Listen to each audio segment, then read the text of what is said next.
لا تترك صلاة الوتر أبدا.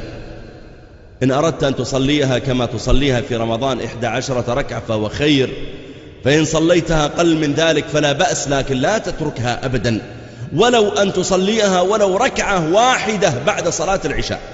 يقول النبي صلى الله عليه وسلم: لا يحافظ على الوتر إلا مؤمن.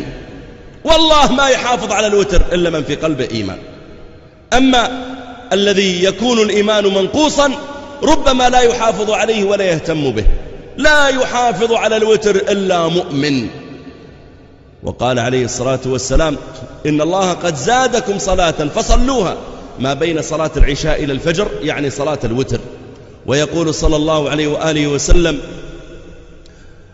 عليكم بقيام الليل، يعني الوتر وما يتعلق به، عليكم بقيام الليل فإنه دأب الصالحين قبلكم وقربة إلى ربكم، وإن قيام الليل مطردة للداء عن الجسد.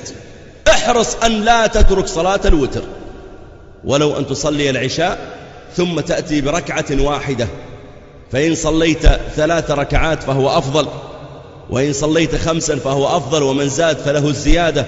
لكن المهم ألا تغلبك نفسك ولو على الأقل على ركعة واحدة، حتى تكتب طوال العام من قوام الليل عند الله تعالى.